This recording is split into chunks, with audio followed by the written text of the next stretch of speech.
Quelques jours se sont écoulés après le terrible incident. Déterminée à donner un avenir meilleur à sa fille, Charlotte décide de chercher du travail. La chance finit par rentrer chez elle. Elle trouve du travail comme nounou.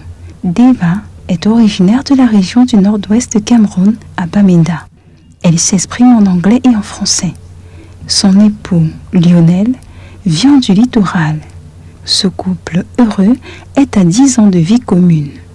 Chef d'entreprise, elle est constamment en déplacement et n'a pas le temps de s'occuper entièrement de ses 2 enfants, âgés respectivement de 7 et de 9 ans. Sa nounou s'est mariée et est allée aménager avec son époux. Quelle joie pour Charlotte! Elle peut travailler et vivre chez Deva. L'espoir renaît alors pour la jeune femme. Cela fait 6 mois que Charlotte travaille pour Deva. Les 2 femmes se sont liées d'amitié. Charlotte lui a même raconté son histoire.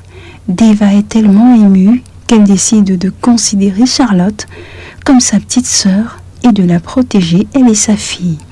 Charlotte se souvient alors des propos de sa mère. « Il faut toujours, ma fille, demander à Dieu de mettre de bonnes personnes sur ton chemin. » Charlotte réalise à présent que, contrairement à ce qu'elle pensait, Dieu ne l'a pas oubliée. La jeune dame tombe à genoux et pleure à chauds de larmes. Mais cette fois, ce sont des larmes de joie. Est-ce le début d'une vie heureuse? Tout semble l'indiquer. Cela fait 4 ans que Charlotte travaille pour Deva. Sa fille, en grandissant, ressemble de plus en plus à son papa. Voilà 7 ans qu'il est parti et le souvenir de son visage est toujours aussi présent dans sa tête. Juillet 2015. Il pleut des cordes sur la ville. On sonne à la porte. Charlotte se dépêche d'ouvrir. Grande est sa surprise. Devant elle se tient Ernest, le papa de la petite merveille. À ses côtés, Deva et son époux. Alors qu'ils s'empressent de la prendre dans ses bras, Charlotte perd connaissance. Il la transporte et l'allonge sur le canapé du salon. Quelques minutes après, Charlotte revient à elle et laisse échapper. « Pourquoi, Ernest? Pourquoi? Pourquoi ?» Deva les laissa pour qu'il puisse s'expliquer. Charlotte apprit alors que depuis toutes ces années, Ernest vivait comme un prisonnier dans la maison de son oncle. Dès son arrivée en France, son oncle lui avait fait croire qu'il voulait vraiment l'aider. Mais quelque temps après, il a changé de visage. C'est un homme mauvais, pour qui seul le matériel compte. Je travaillais dans son entreprise, mais je n'avais pas droit au salaire. Il me logeait chez lui. Je ne pouvais même pas manger à ma faim. Je n'avais pas le droit d'avoir un téléphone portable, ni de m'approcher de celui de la maison. C'était le calvaire, ma chérie. Mais grâce à Dieu, à l'aide de Deva et de son mari, j'ai pu revenir au pays. Explique Ernest à Charlotte. Et moi qui croyais que tu nous avais abandonnés, avoue Charlotte, les yeux pleins de larmes. Je sais que tu as beaucoup souffert, Charlotte.